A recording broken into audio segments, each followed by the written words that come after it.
siempre listos a pelear la buena batalla para estar firmes en la fe con el Señor, porque Él es el que nos mantiene firmes. Nosotros por nosotros mismos no podemos mantenernos firmes, pero Él es fiel y misericordioso y siempre nos ayuda en la hora buena para que nosotros nos mantengamos firmes y podamos salir adelante.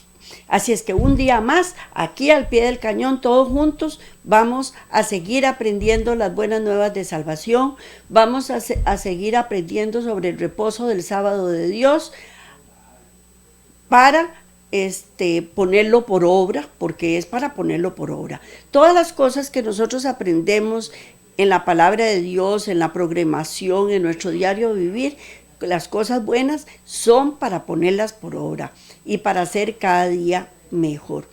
Hay momentos en que son difíciles, hay momentos en que son duros, pero tomados de la mano de Dios siempre podemos salir adelante, porque como lo dije desde el principio de este tema, Él es el hacedor del plan, Él conoce los problemas antes de que sucedan, Él es el solucionador del problema.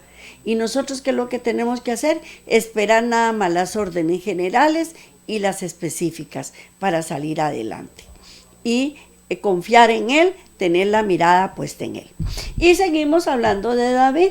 David, todos los altibajos que él tuvo, todas las cosas buenas y malas que él hizo, porque también como ser humano que era, hizo las cosas malas, algunas cosas malas delante de Dios, pero tenemos que aprender de David que él siempre estuvo en la mejor disposición de reconocer sus errores y enmendarlos y refugiarse siempre en Cristo Jesús. Pero antes de empezar, como siempre, vamos a elevar una plegaria al Señor para que Él nos ayude a desarrollar el tema de la mejor manera posible y asimilarlo también. En sus hogares, donde quiera que usted, comparta conmigo esta oración. Amantísimo Padre, hoy estamos aquí delante de tu presencia una vez más, pidiéndote, por favor, que nos ayudes en este diario vivir. Tú eres el hacedor del plan, eres el solucionador del problema y nos ayudas siempre y nos diriges siempre hacia estar en puerto firme y siempre todas las dificultades las conviertes en bendiciones para que podamos ir de gloria en gloria y de victoria en victoria.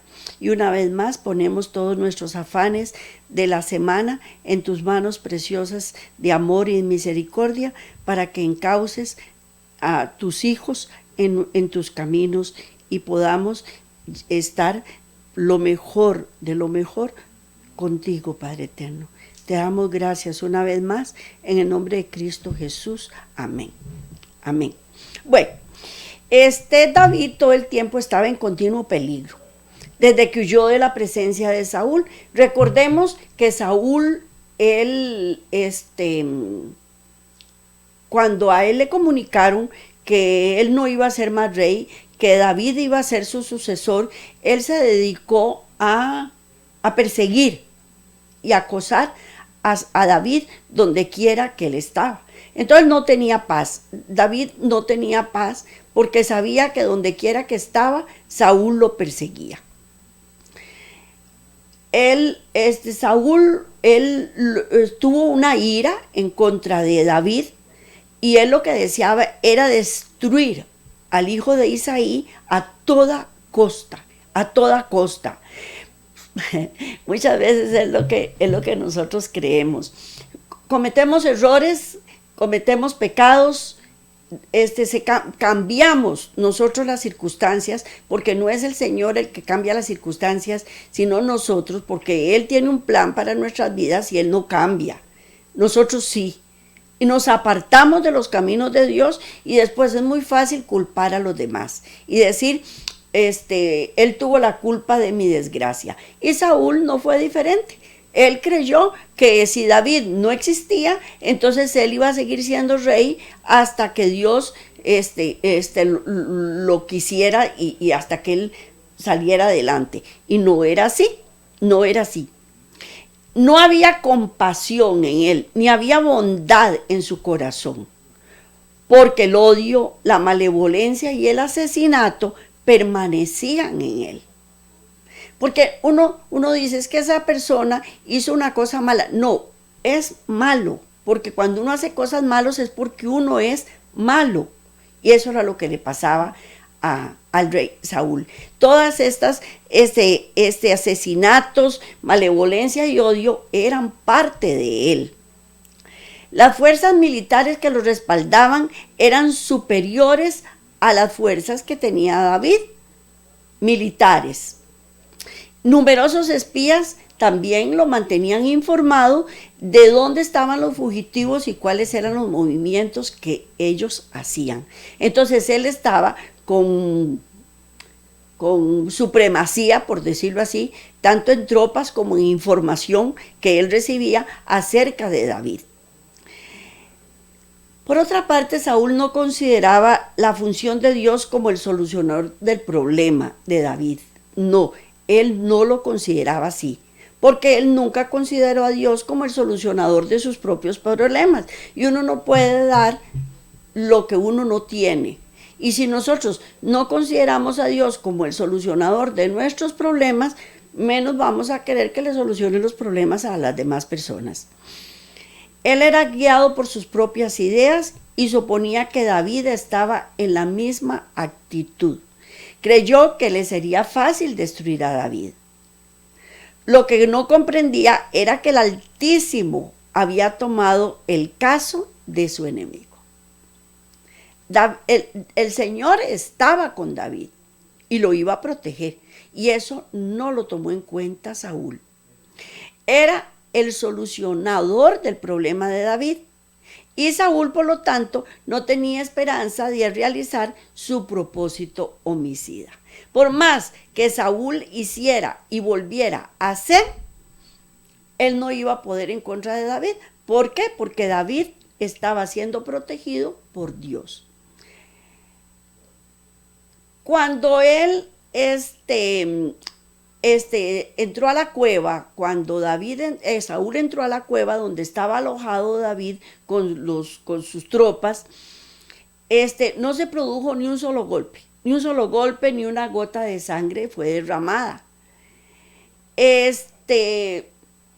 ¿Quién podría decir que Dios estaba ahí? ¿Quién la podía decir?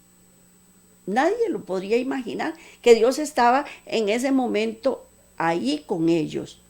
¿Por qué? Porque ese no es el plan de Dios. El plan de Dios no es que uno ande agrediendo a las demás personas. No, él hace las cosas a su manera, no a la manera humana. Entonces, cuando Saúl entra a la cueva y no se derrama ni una gota de sangre ni nada, todo el mundo queda asombrado, empezando por las tropas de David. Porque ellos eran valientes, eran guerreros, ellos eran hombres de guerra, y lo que querían era eliminar en ese momento a Saúl, y se los estaban poniendo en sus manos para que lo hicieran. Pero no iba a ser así, porque Dios no actúa así. Él no actúa así. Y un caso de eso nosotros lo podemos observar en la sumisión que Saúl tuvo cuando estaba inclinado a destruir a Jacob, como también lo estaba en ese momento Saúl con David. Y sin embargo, en aquel momento Dios protegió a Jacob y le dio una sumisión que no tenía a Esaú. Y en este momento Dios lo estaba protegiendo. Así también como en este momento Dios estaba protegiendo a los dos. Aunque parezca mentira, los estaba protegiendo a los dos. También podemos observar el poderoso éxodo de Egipto. Podemos observar el paso por el Mar Rojo. Toda la protección extendida a los israelitas en todo el peregrinaje. Podemos ver a Gedeón, a Débora, podemos hablar de Barak y otras incontables y extraordinarias victorias a través de la historia que Dios dio a su manera, y fueron victorias dadas a su pueblo. pero se dieron a la manera de Dios y no a la manera de los hombres. Cuando el monarca vino por David por segunda vez, Dios nuevamente frustró los planes del rey. Nuevamente lo frustró. Y otra vez no hubo golpe, no hubo derramamiento de sangre. Y el rey confiesa nuevamente el mal de sus caminos, en vez de desahogar su venganza contra David. Y vamos a la primera imagen, Salmo 77. Salmo 77, del 13 al 20. Vamos a ponerlo en partes, ¿verdad? Oh Dios, santo es tu camino. ¿Qué Dios es tan grande como nuestro Dios? Tú eres el Dios que hace maravillas. Hiciste notorio en los pueblos tu poder. Con tu brazo redimiste a tu pueblo, a los hijos de Jacob y de José. Siguiente imagen. Te vieron las aguas, oh Dios, las aguas te vieron y temieron, los abismos también se estremecieron, las nubes echaron inundaciones de agua, tronaron los cielos y discurrieron los rayos. La voz de tu trueno estaba en el torbellino, tus relámpagos alumbraron el mundo y se estremeció y tembló la tierra. Siguiente imagen. En el mar fue tu camino y tus sendas en las muchas aguas, y tus pisadas no fueron conocidas. Condujiste a tu pueblo como ovejas por mano de Moisés y de Aarón. Eso es Dios, ese es Dios. Él hace las cosas a su manera y nosotros tenemos que apoyarnos en Él. Pues eso fue lo que le pasó a David por segunda vez. Vamos a la siguiente imagen, Primera de Samuel 27:1. Primera de Samuel 27:1 y 2, yo creo. 1.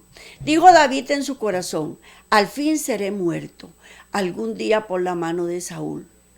Nada, por tanto me será mejor que fugarme de la tierra de los filisteos, para que Saúl no se ocupe de mí y no me ande buscando más por todo el territorio de Israel, y así escaparé de su mano. En ese momento, como dicen los muchachos ahora, David estaba bajoneado, ¿verdad? Bajoneado. En ese momento estaba cansado, pero cansado de andar huyendo, porque no hay nada más terrible que estar siendo acosado por una persona en donde lo único que te busca es hacerte daño. Mire, se defiende uno, se mete por un lado, sale por otro, busca la forma de escapar, de huir, de agradar, y no hay forma, no hay forma. Pues eso era lo que le pasaba a David, estaba cansado de andar huyendo. Y él sabía que no podía confiar en el rey, en su decisión para destruirlo, que le vendría bien un descanso temporario y que no había por el momento causa de preocupación. Entonces fue cuando él dijo, de todas maneras voy a ser muerto, en algún momento me va a matar, porque en algún momento me va a alcanzar, en algún momento me va a poner las manos encima y ya no me voy a poder ni huir ni defenderme más. Recordemos que las tropas de Saúl eran superiores a las de David, eran superiores. David perdió la esperanza de reconciliarse con Saúl. Parecía inevitable que cayera víctima de la malicia del rey y decidió otra vez buscar refugio en tierra de los filisteos. Y con los 600 hombres que mandaba, se fue a Achis, rey de Gat. Rey de Gat.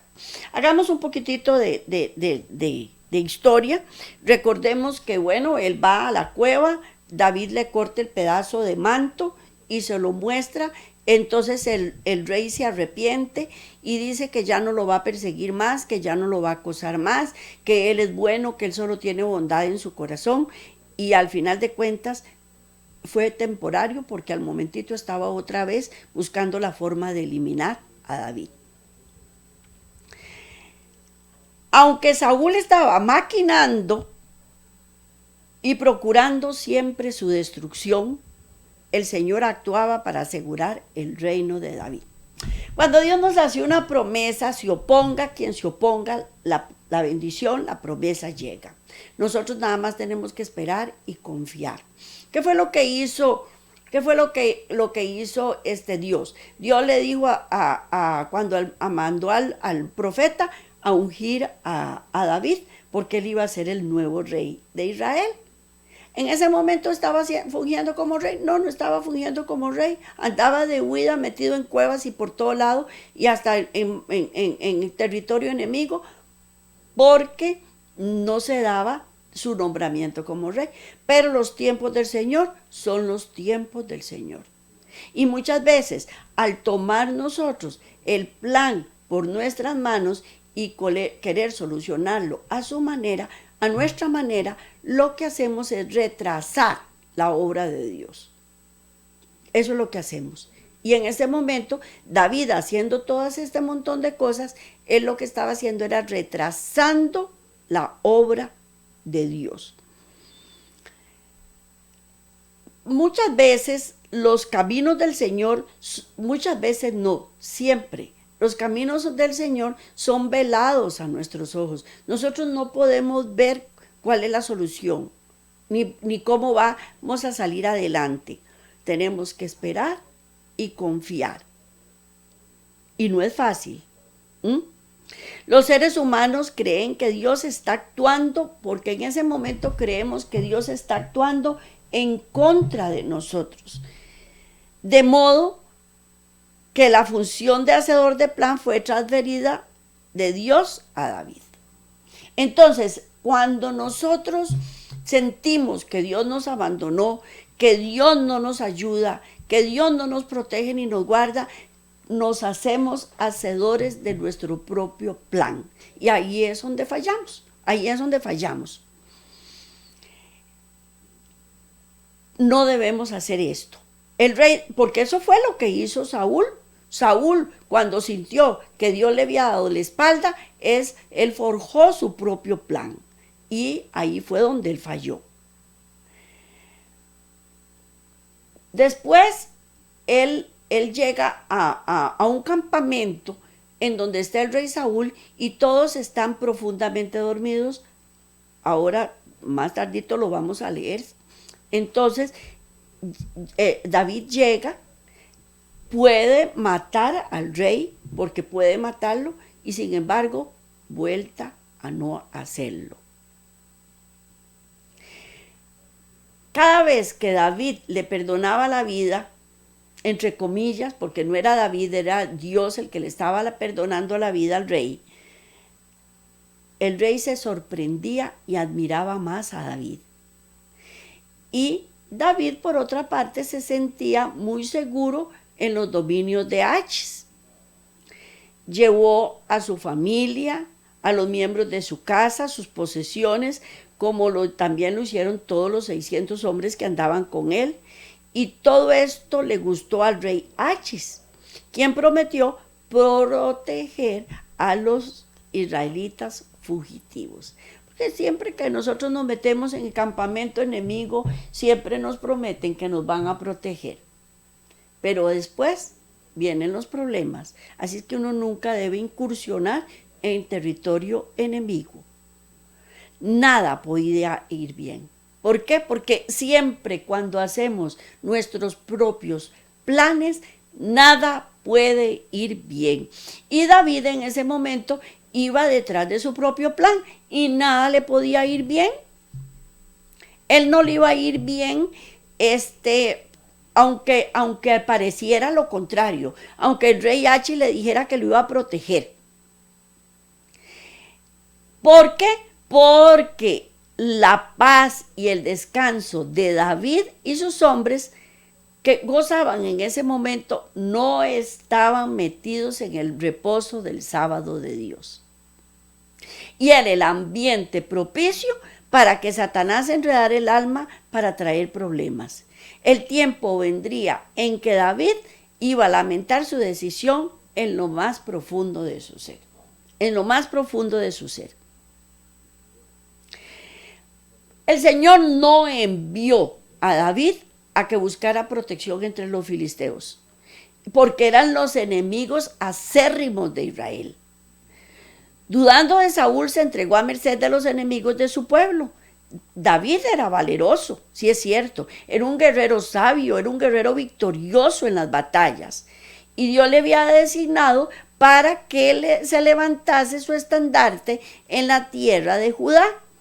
Y fue la falta de fe lo que le llevó a abandonar su puesto del deber sin el mandato del Señor. Porque eso es lo que hacemos, no sabemos esperar.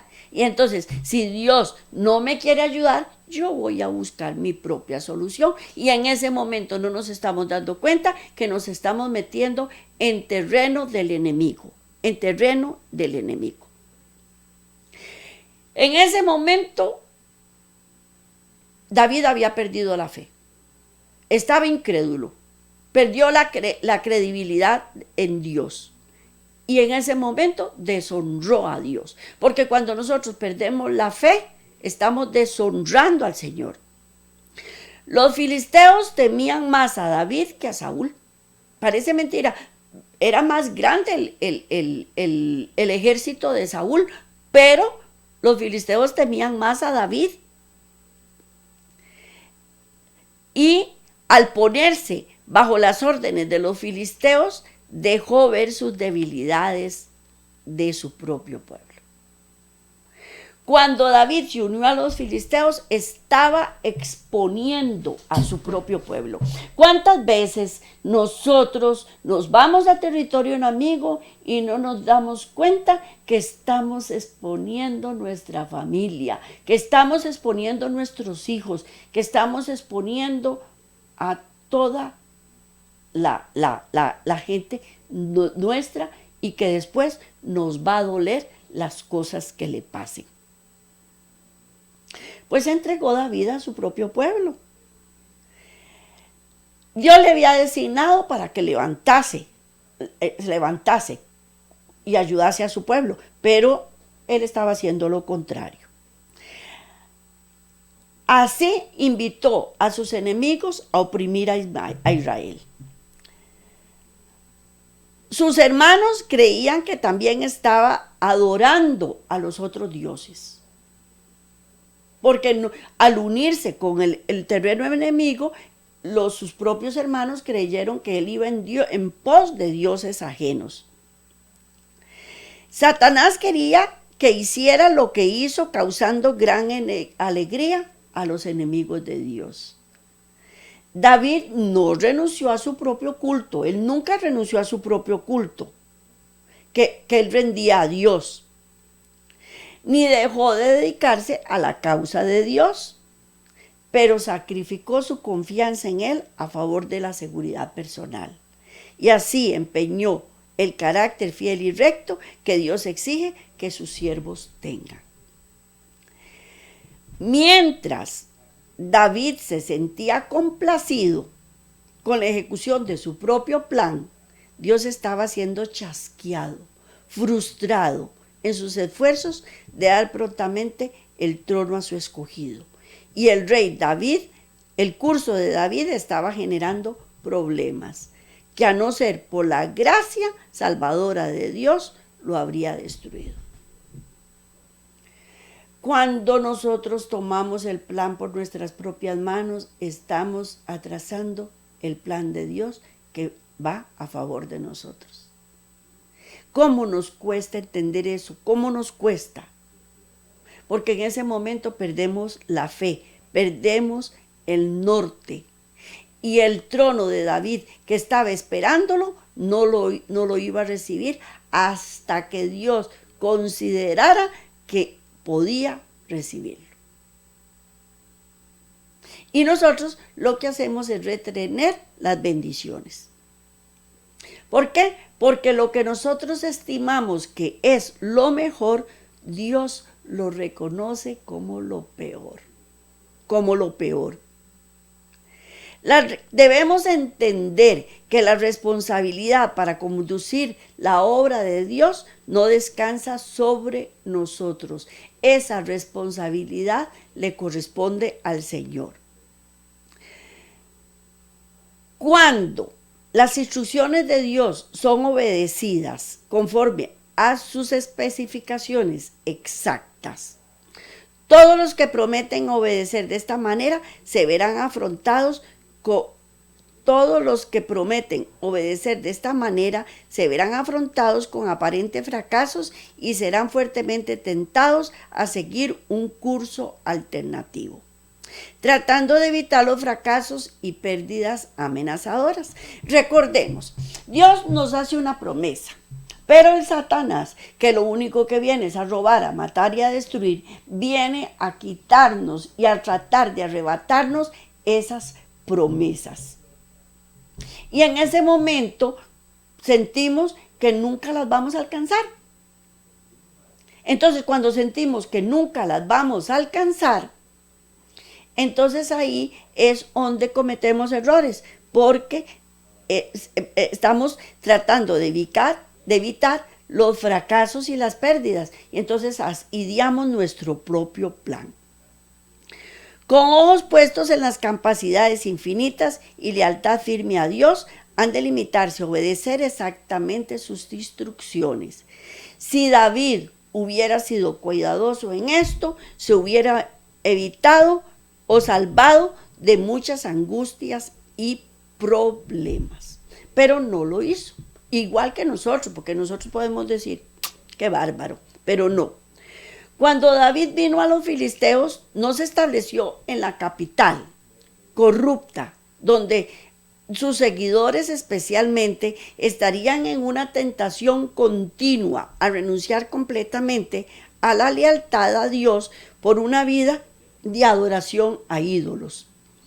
En lugar de eso, solicitó una retirada de la capital, donde él y sus compañeros podían mantener su adoración al Dios verdadero.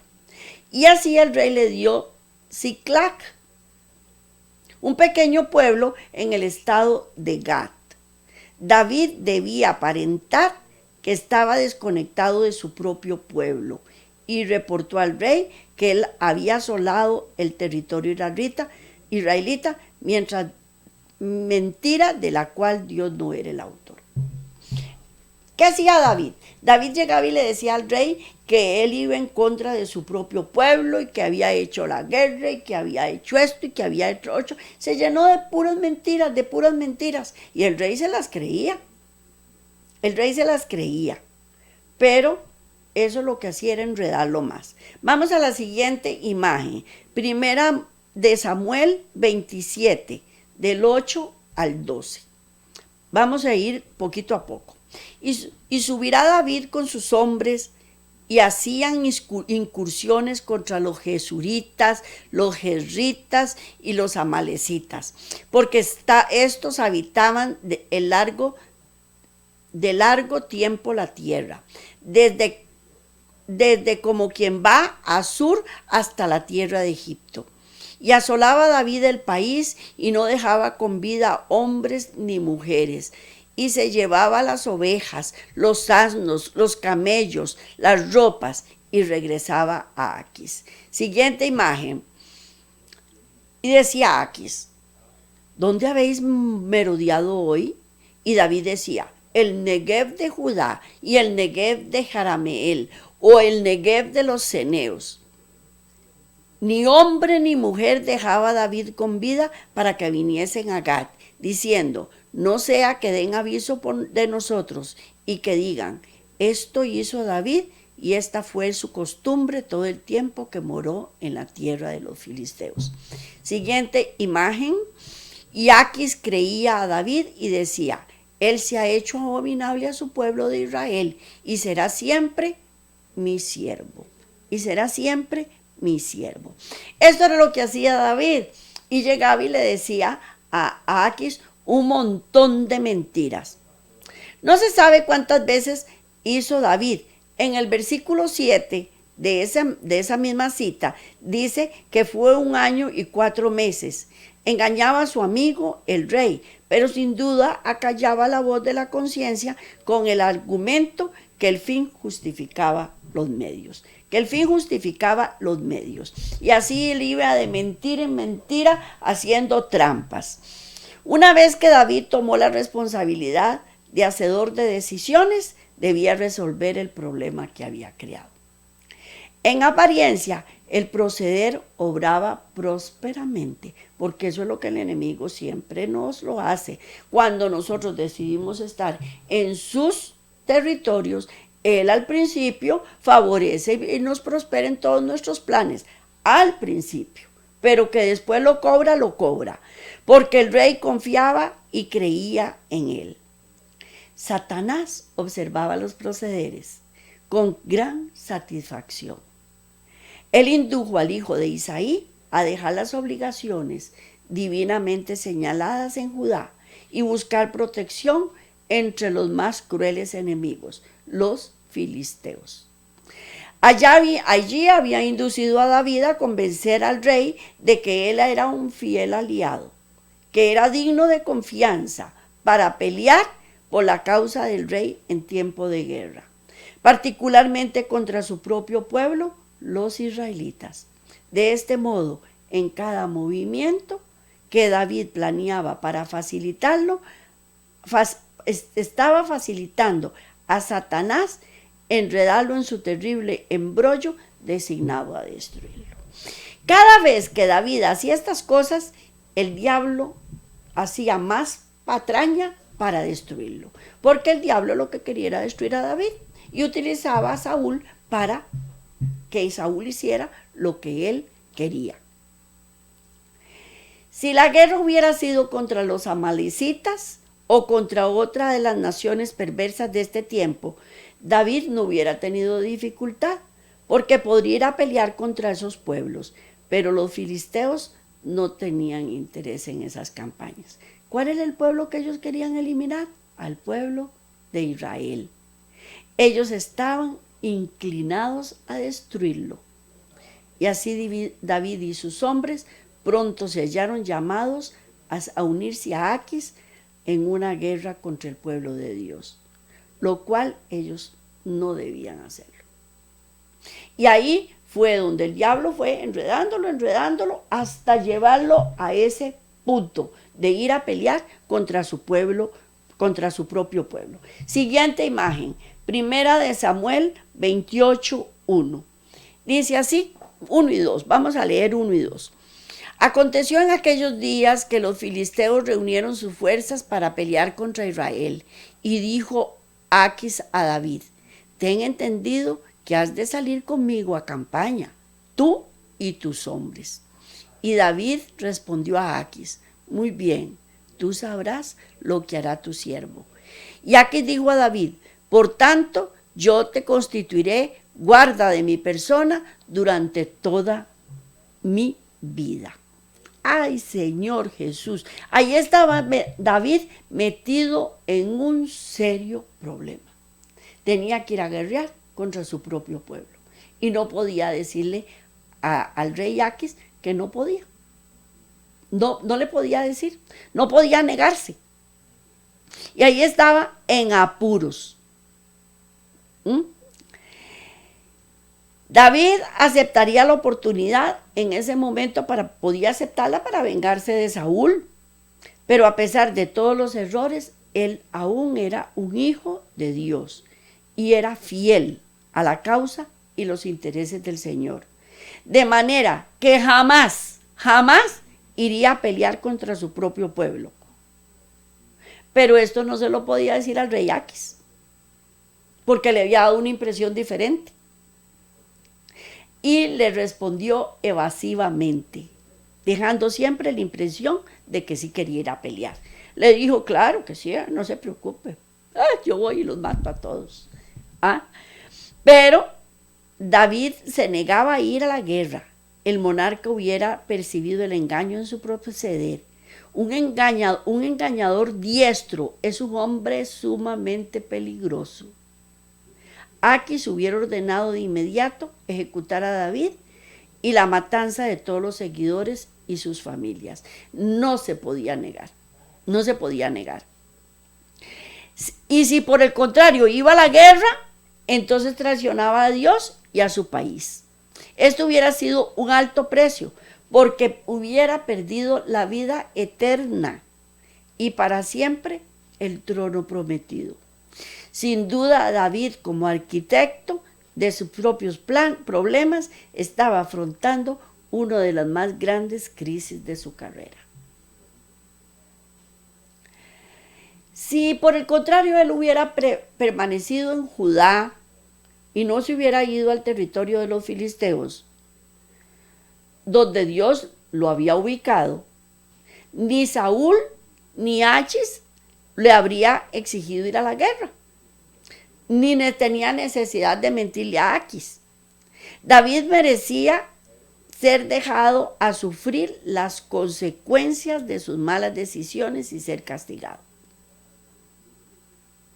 Pero Dios no actúa así. Dios no actúa así. Bendito sea Dios que no actúa así. Porque muchas veces lo que merecemos es ser eliminados. Y sin embargo, Dios, con su infinita misericordia, actúa en forma diferente. Él no tiene ese proceder. Así es que entonces Dios, gracias a Dios, no actúa como Satanás. Si primero dice al pecador, salga por sí mismo. Y desde luego Dios podía haber hecho poco o nada por David. David supo de inmediato que era echar toda la angustia sobre su Señor. Porque en ese momento estaba desesperado, angustiado. Y ahí fue donde él se volvió al Señor y le echó todo su angustia, su problema para que lo resolviera.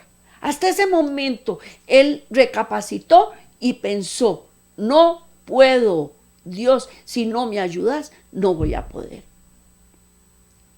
Y así en ese momento él empezó a edificar una fe firme y activa, sin importar el costo de las fuerzas para unirse contra el pueblo de Dios.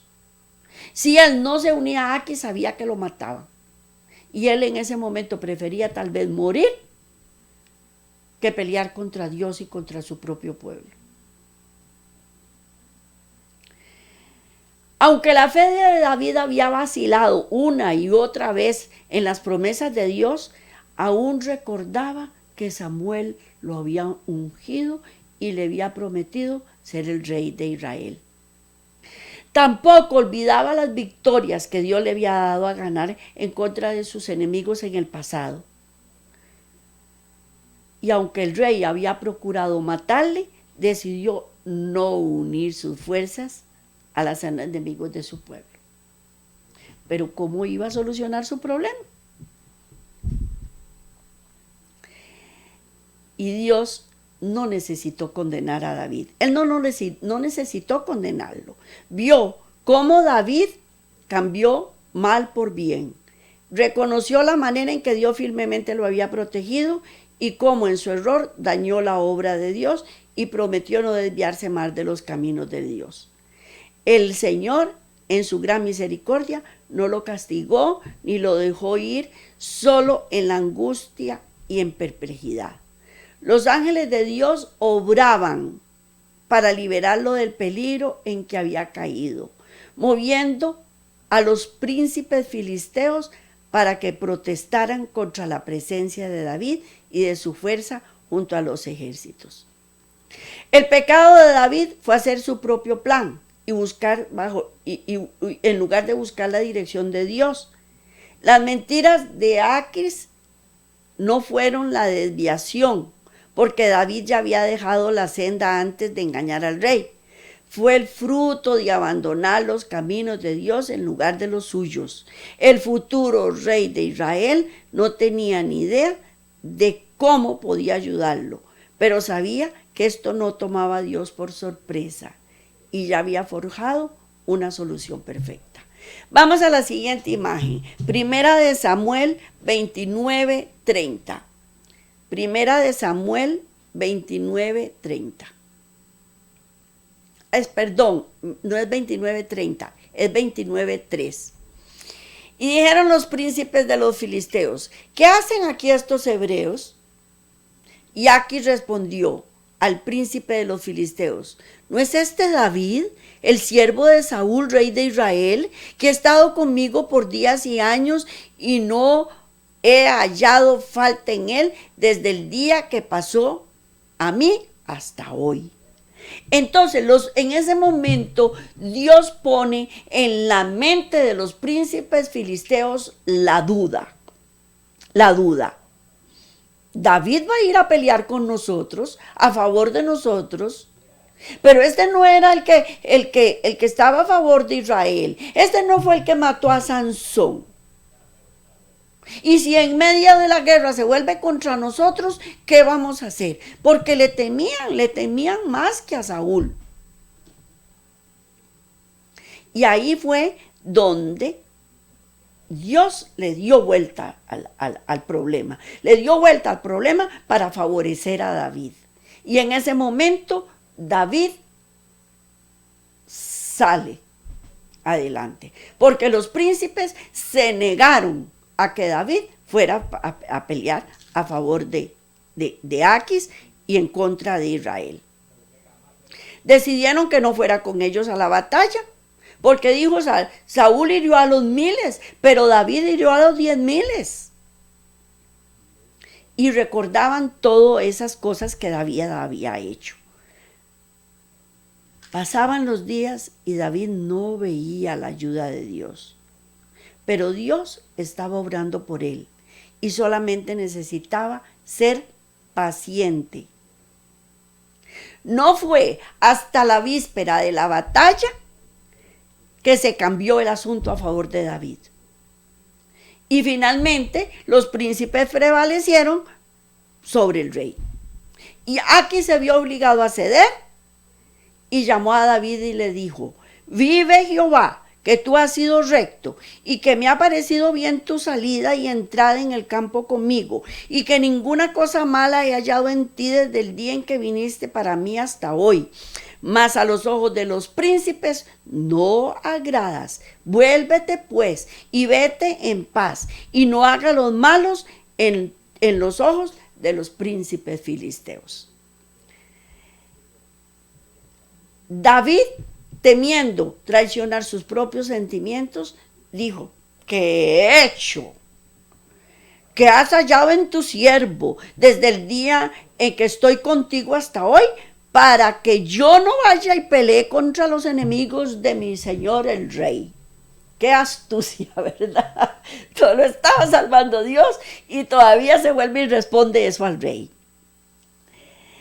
La respuesta del rey debió causar vergüenza y remordimiento en David por sus engaños.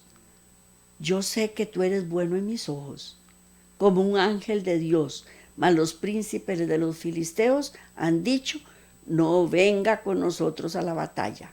Levántate pues de mañana, tú y los siervos de tu señor que han venido contigo, y levantaos de mañana, luego al amanecer partíos. Así quedó rota la trampa en que David había enredado y se vio libre. Ay, Señor. En el trato que Dios tuvo con David se demuestra la perfección de los caminos de nuestro Padre Celestial. La demostración de cómo Él puede resolver las peores dificultades con tal de que el problema sea puesto en sus manos. Tan total fue la liberación que aún Achis permaneció ignorante de los engaños practicados por David sobre él. David volvió de la batalla como si nunca hubiera pecado contra el rey,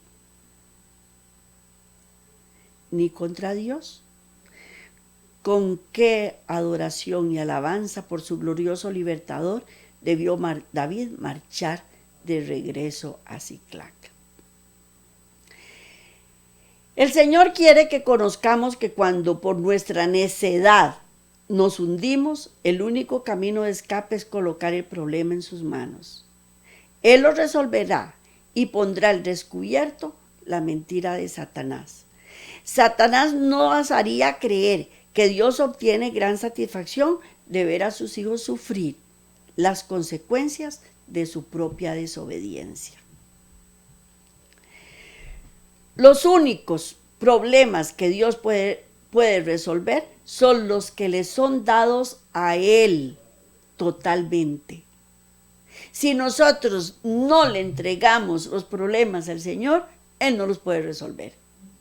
Porque los va a resolver hasta que nosotros se los entreguemos. Cuando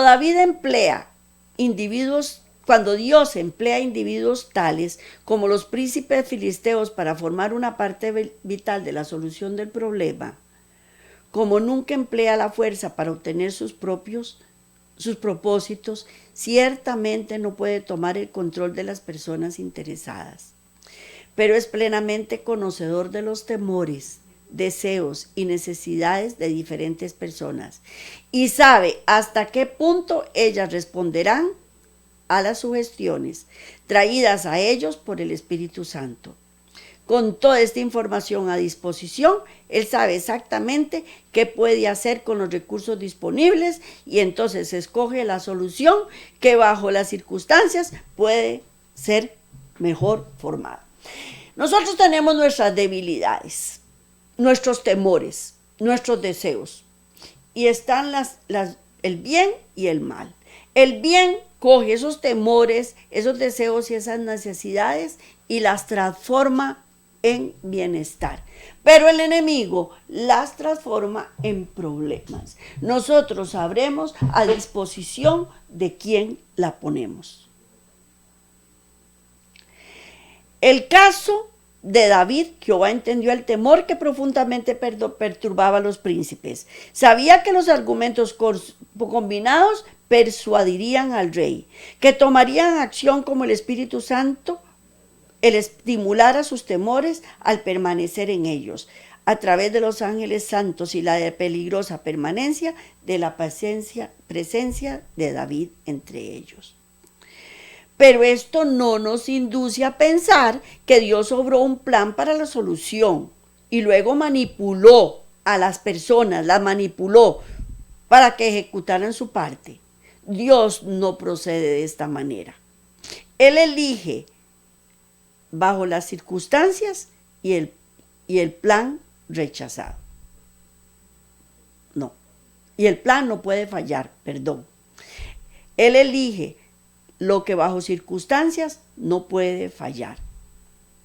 Caminar con Dios no nos exige del peligro de ser confundidos por Satanás. El ejemplo lo tenemos con Cristo en el monte de la tentación. ¿Verdad? Nadie caminó tan cerca de Él como Cristo. Pero Cristo fue demasiado sabio para aceptar la proposición sin antes examinarla. El engañador fue desenmascarado y el plan rechazado. Vamos a la siguiente imagen, 1 Corintios 10:13. 10:13 dice: no os ha sobrevenido alguna tentación que no sea humana, pero fiel es Dios, que no os dejará ser tentados más de lo que podéis resistir, sino que dará también juntamente con la tentación la salida para que podáis soportar. Cuando un cristiano es vencido por las tentaciones, requiriendo la violación de principios, deja una carencia inexcusable de firmeza y discernimiento espiritual. Así es que entonces Dios no nos ha tomado en tentación. La tentación es humana. Más fiel es Dios que a pesar de ser tentados, no podemos llevar una carga más fuerte de la que podemos soportar. Y juntamente con la tentación nos da la salida y la alternativa para salir del atolladero en que nos metimos. Porque no es el Dios el que me mete en esos atolladeros. Soy yo solita la que me meto. Pecar voluntariamente ahora, mientras se depende de la certeza de un perdón futuro, es un partido peligroso de jugar. Aquí nosotros vemos cómo David fue entrampado y cómo fue liberado. Y cómo fue liberado. Pero también nosotros podemos ir a la Biblia a estudiar casos como el caso de hay montones, pero montones de casos en donde cometieron los mismos errores una, dos y tres veces, como fue el caso de Saúl también, y que al final de cuentas no lo lograron. Es un problema, es un problema. Nosotros no debemos confiarnos en que si nos metemos en problemas, Dios siempre nos va a sacar del atolladero. No. Nosotros tenemos que ser cautos, tenemos que ser precavidos, tenemos que estar con Dios. No debemos confiarnos en eso.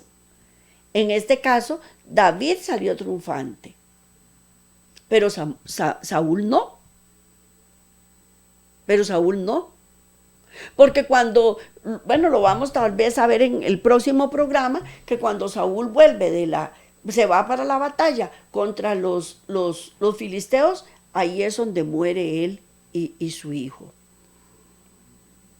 Y entonces ya queda libre el camino para que David pueda ejercer como rey. Pero no debemos confiarnos. Ahora, ¿para qué meternos en problemas? ¿Para qué meternos en enredos? No hay nada más terrible que estar uno lleno de problemas, lleno de enredos, lleno de inseguridades. Se siente uno desprotegido del Señor, se siente uno abandonado. Hay momentos en que uno siente que el Señor no tiene su rostro viéndome. Entonces me desespero y digo, Señor, no escondas de mí tu rostro, porque en este momento te estoy necesitando más que nunca. Pero hay que tener fe, hay que doblar rodillas, hay que esperar que el hacedor del plan haga. Él ya tiene la solución, para bien o para mal. Bueno, de acuerdo a nuestro criterio, porque siempre Dios actúa para bien. Pero muchas veces la solución del problema que nos está dando no es la que nosotros esperábamos. Pero Dios sabe por qué. Él no se equivoca. Hay cosas en la vida que nos pasan que son muy dolorosas, pero con Dios siempre vamos a salir adelante. Entonces, dejemos de entramparnos para que le demos la oportunidad a Dios de llevarnos de gloria en gloria y de victoria en victoria, y no tener que Él estar siempre liberándonos de todos nuestros errores, nuestros delitos y nuestros pecados. Que el Señor me los bendiga. Esto era todo lo que le traía por hoy. Nos vemos de hoy en 8 si Dios quiere. Bendiciones y que tengan una excelente semana.